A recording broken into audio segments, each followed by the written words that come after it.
Hi, I'm Tyson Franklin, and welcome to this week's episode of Podiatry Marketing. With me, as usual, is my good friend Jim McDannald, aka Big Jim Mac. How you doing today, Jim? I said I'm doing great. Things are fantastic here in the great country of Canada, in the wonderful French province of Quebec. I'm loving life, so no complaints. Yeah, no, camp's good, nice and warm, as I usually tell everybody every week. 52 weeks a year, it's actually warm. So, yeah. So, what are we doing today? What's the topic? What's your topic of discussion? Yeah, so I've been hearing a lot lately these days about the growing number of hospital practices, multi-specialty clinics that are incorporating podiatry, and private equity buying up practices and kind of making these mega groups. So these are things I've been hearing from podiatrists, and people kind of come to me and ask, I've got this hospital system I'm competing against down the road. They just opened like a podiatry department, 3 miles from me. What can I do about that? I think there's a little bit of fear associated with some of these larger groups, these larger systems bringing in podiatrists or kind of competing against, just kind of general practice podiatrists in the US. So, people have this fear. The hospital systems, obviously they have larger marketing budgets that dwarf those of any single private practice. They have brand recognition, that they can buy billboards, TV ads. There's a built-in kind of referral network from these kind of primary care doctors in these medical groups. So people are a little afraid, you know, how can they compete against these larger entities? Okay, so this is a very American problem. I'm just pointing Yeah, that out. no, for sure. It And felt definitely more into Well, it's American like you say, issues. it's an American problem, but I used to say years ago, because I used to read all the American podiatry magazines, and I said, whatever happens in America in relation to podiatry, just give it 10 or 15 years, and we tend to follow the same sort of issues that they're having. So, and I can see there's a lot of podiatrists at the moment who are, say, working at the back of doctor surgeries, and some of these bigger medical centers have got multiple locations, and they're doing the same thing. So I can see how this still applies. But definitely, and even though I live in Canada, a place that has kind of, universal healthcare available, podiatry is primarily, at least in this country, in Canada, is more of a private tap and a fee for service thing where maybe it's Yeah. going to be covered by some of your insurances. Maybe you can get some orthotics or some shoes and things covered, but it's kind of it's kind of counterintuitive because I think a lot of American podiatrists, when I tell them, oh, I practice in Canada, or sometimes I live up here, what they ask me what podiatry is like, and I tell them it's this kind of private fee for service kind of a situation. And I think it's getting more into the kind of mainstream healthcare, but some podiatrists here like kind of being separate from the main healthcare system. But you know, what today we're going to do really is to kind of go into the things that I've learned working with private podiatry practices that are competing against these larger hospital systems. You're not going to kind of win by doing the exact kind of tactics and strategies that these larger entities are doing. You're going to win Yeah. by playing the game that they can't play. So today we're going to cover these 5 advantages you have over hospital systems, large multi-specialty systems. They can never match just because of their size. And I'll tell you exactly how to build your own marketing around each one of these kind of advantages that you have. Yeah. And this also applies just if you've got like in Australia, we have a corporate podiatry company that's got like 100 clinics, and some people get a little bit nervous. Oh, they've bought somebody out in town. I go, yeah, don't worry about it. And I'm sure we're going to touch on some of that. If not, I'll get a couple of ideas anyway, but I'm pretty sure you will touch on it. Okay, rip in, Jim.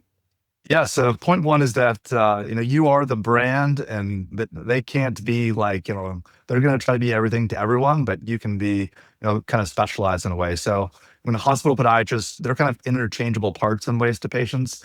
They're going to that provider most likely because that's the big name. That's kind of like that's where maybe their insurance told them to go, to their primary care doctor to go. They might see Dr. Smith today. Maybe it's going to be Dr. Jones in 3 months from now. They Okay. don't, the doctors there don't necessarily have the kind of name recognition as you do when you're kind of outside of a larger hospital system. So the hospital is that brand, not the doctor. So in your practice, you are that brand, right? You get to make the choices and decisions. So patients will choose you specifically. They build a relationship with you. They refer their friends to you. The hospital system can never really match that because there's going to be people that move locations. Maybe they were in one part of town for a while, but then the hospital system moved them to a different part of town, and now it's not convenient for somebody, but it was not really that doctor's decision, that inconvenience happened or people retire, it's just not the kind of same kind of point of care or kind of touch points that you have in a clinic like yours. So, they can't build their market around individual providers, but you as being the practice owner yourself, that's something that you can do. Yeah, I think that's a major part too, because you can really build your reputation, or there might be a certain part about your business that makes you really unique, and you can build your whole brand around that, around you and the clinic. And these bigger corporate entities, yeah, they don't, like you said, the podiatrists that work there, they're just moving parts. They'll take that one from there, get rid of them, and just bring in somebody else. And you never know the quality of the podiatrist that's coming in either.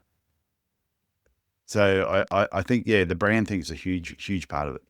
Yeah, the huge part of it too is that, like we talked about in previous podcasts as well, kind of when they're kind of this big entity and they're trying to be everyone to all, everything to everyone, they kind of lose that niche or that kind of specialization area where you can really shine. Because if you want to see sports medicine if you're in a large group or you're getting referrals from internal doctors, they're feeling pressure to have to see everything that they're referring PCPs are sending their way, because that's kind of the stuff they're supposed to see because it's this kind of internal system. But when you're able to kind of brand yourself and you're the sports medicine doctor, you're the diabetic foot doc, you can get more of the kind of care that you want to see. And that's going to give you an advantage, because the more you can see those types of patients and provide great results for them, you're going to have a more of a personal connection with the patient. And this kind of, everybody gets treated for whatever they come into their kind of hospital-based or their multi-specialty based clinic for. So that can be a real huge thing. So people should really concentrate on putting your face and your name and your story up front and center in your marketing. People will relate to that. Other business owners will relate to that. So on your website homepage, it should feature you, like we talked about in the past, not stock images. Your Google business Yeah. profile should show authentic photos of you and your office, your team, just showing the human sides of who you are. Like you talked about previously on social media, it has to be, and we really don't recommend it like make appointment, blah, blah, blah. Like it should show some personality and show that you're kind of a real person. And that's not something that you're ever going to see, in a large hospital system or a multi-specialty center. It just can't play in that same kind of area of kind of personalized or kind of human to human marketing, if that makes sense. They have to have more general messages to kind of appeal to everyone. Yeah, but that was one of the things we noticed when I sold my clinic to a big corporate. And then we watched what they were doing, even just on social media, and where we used to post things from our clinic. It would have us in the photos, and it'd be us and the team at an event doing certain things. And it was, most of the photos were always around Cairns, where we lived. When they took it over, they were still posting things every day, the most generic rubbish, that it would have a photo and it'd be, like someone in some snowy mountain area. You go, yeah, that's really relevant to the tropics. Just nothing matched. It felt really corporate and did not connect with the people in the community.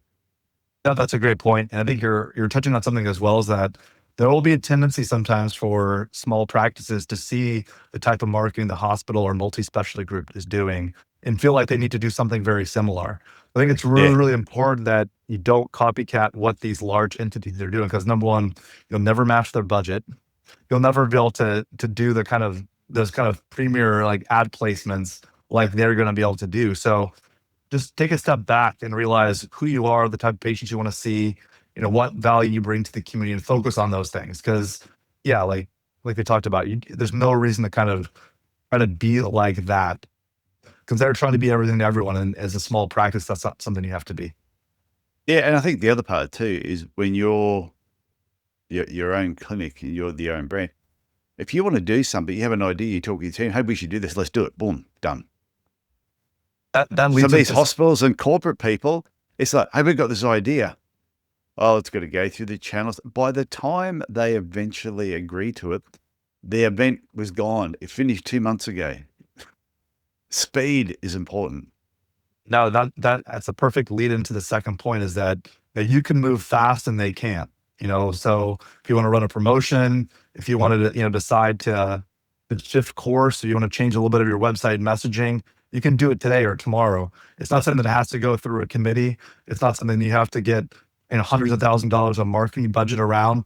Hospital marketing is that they have all these compliance reviews, legal approvals. There's so many steps they have to do. So they can't set up a simple social media marketing plan or run some Instagram ads. That's a test to see if they can get more views or more visibility for a certain type of maybe swift word therapy or a type of surgical procedure that they just kind of got trained on. That's something that's going to take them months, if not years. But you being a small practice, you can move fast and see and do things that they just definitely can't do.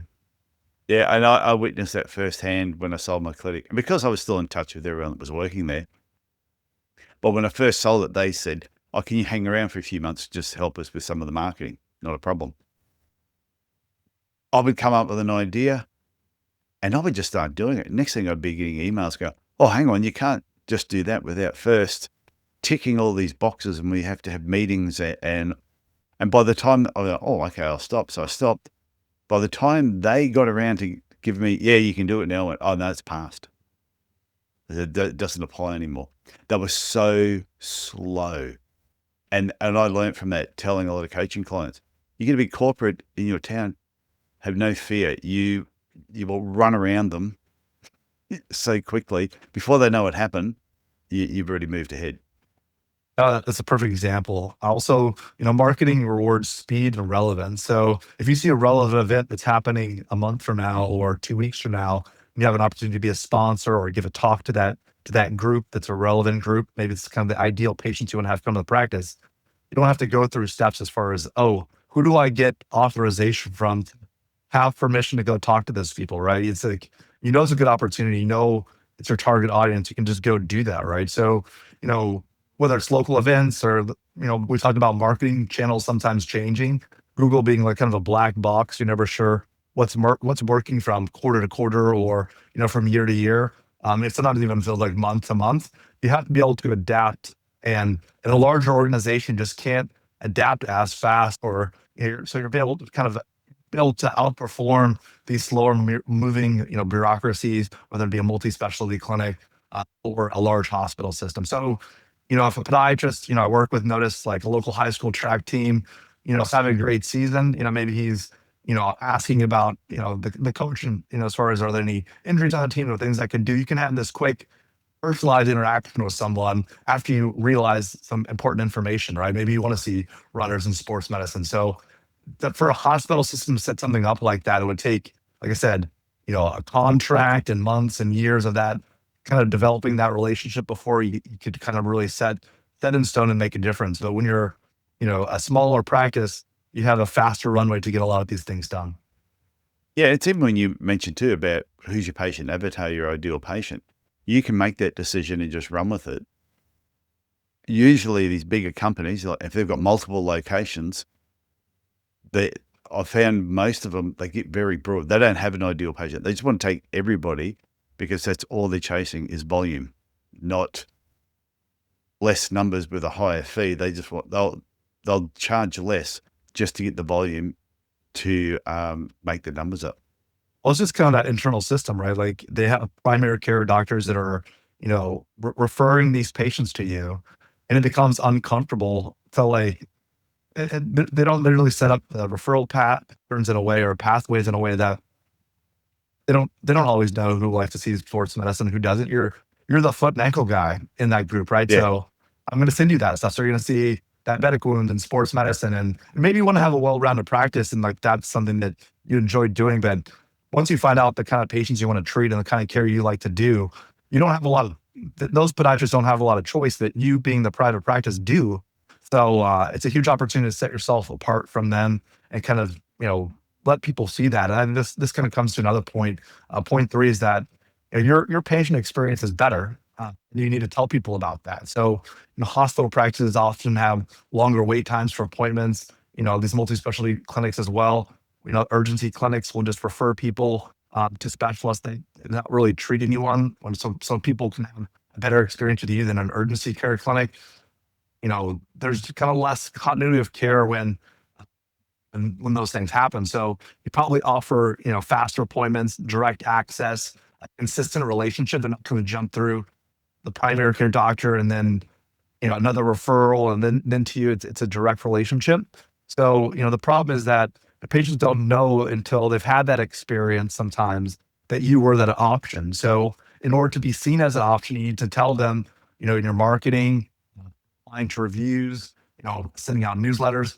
Don't assume that patients understand the difference between you being podiatrist in a private practice and a podiatrist that's working in a large multi-specialty or a large group that's, private equity finance. It's like multiple locations, but they're just not kind of a well-oiled machine. Yeah, the other part too with the patient experience, you may have a patient come in, sit in front of you. They tell you something. And when they tell you something, it might be something they experience walking into the building, or it could be the car park. It might be a smell of something in the clinic that they either like or dislike. As soon as you hear that, you can go, oh, okay, unaware of that. Especially, say, for example, this happened to us. It was a patient walked in and said, I can't stand that glue smell. What glue smell? We couldn't smell it because we were so used to it. Then when Right. some other patients came in, we said, do you smell glue in here? They went, yeah, you smell it all the time. I said, do you like it? They went, no, not particularly. But it was just something we were totally unaware. As soon as we knew that, we set the gluing up in a different area, pretty much started the next day, got someone onto it, had a builder come in, moved things around, put an air vent in, bang, glue smell gone. And then we made sure there was other air freshener things to make the air smell more pleasant. That decision was made within 24 hours, actioned within about 48, became the whole new system within 36 hours, 72 hours. It was so fast. And that would never happen in a corporate or hospital setting. That feedback and kind of improvement loop is super short, right? It was Yeah. patients saying something to your staff, it came to you, you're the decision maker, you can make things happen and you can put it into motion. Like we talked about, there's so much bureaucracy and red tape. If that were to be a full based practice or in a multi-specialty clinic, it just wouldn't move as fast. That's just the way it Yeah. works. So. Yeah. I missed the glue smell myself, but yeah, I just had to put up. Most people didn't like it. No, for sure. And when we're talking about like, telling your patients, telling people about it, we're not saying, I definitely, there's lots of great hospital podiatrists out there or multi-specialty podiatrists. I'm not trying to attack what they're doing, but it's important Yeah. to point out the differences between yourself and kind of what they offer. So, using certain terminology in your marketing on your website, things like, see the same doctor every visit, appointments available this week, locally owned and personally managed, direct access to your podiatrist. Your decisions made by your doctor and not a committee. So I mean, these things people relate to. There's power in being the little guy, and so you need to make sure you're taking advantage of those opportunities and those kind of marketing angles when you're doing it, because patients will connect with docs without kind of naming names. But putting this message kind of on your website, your homepage, Google Business Profile, you know, different places are going to make you viable before they even click anything. They're going to notice that difference between you and the bigger multi-specialty clinic or hospital-based group. Yeah. I think, like you said, sometimes you must point out the differences. Can't just assume that people will notice the difference. Sometimes the things that are most obvious, you need to just remind them of what's actually happening. Yeah, for sure. And then leading into like the next point is that, your reviews are about you and your staff, and theirs are kind of a bit, they're a larger organization. So they're going to have a larger surface area of things that are not necessarily about the doctor and the staff so much. Yeah. When you're in a small practice, I mean, you're going to get an occasional thing about a waiting room or, parking lot or something, but for the most part, they get in to see you so quickly and their experiences with you and your staff that it makes sense that they're going to write about that. But, there's a lot more if you have you're in a big group or a big hospital, people get lost in those larger buildings. There's lots of other ways that their reviews can go. So hospital systems usually have mixed reviews because patients are reviewing dozens of departments or hundreds of providers, under one listing. Maybe they're told to give, they kind of get not initially generic review request, but it's from that entity, right? And that's where their primary care doctor is. That's where their physical therapist is, or there's multiple doctors that are at that large group. So maybe they're not totally sure about where it's to be funneled, right? So A 3.8 average that includes kind of bad, emergency room experiences, billing disputes, parking complaints. A lot of that is kind of weeded out when it comes to podiatry clinics. Sometimes you do have similar things pop up, but it's a lot. I find a lot more in smaller practice. It's primarily on, patient care, doctor-patient interaction, the kind of the direct kind of result they got from that foot and ankle procedure. But when you're a larger group, there's kind of more room for confusion or for less straightforward reviews. Well, you can see that happening because if you were at a large hospital and you had a good experience with the physio, but a terrible experience with a primary care doctor, and then you get somebody in the hospital, hey, do you want to write us a review? You could be bagging that overall hospital, but the physio gets dragged into that bad review, or the podiatrist gets dragged into that bad experience. No, absolutely. And what happens too sometimes is that, people look at reviews before they come in and they know they're going to that large multi-specialty group or the hospital system. And they may not search the podiatry department or the name of the doctor. They just, look at that hospital system, and hospital reviews are basically really noisy.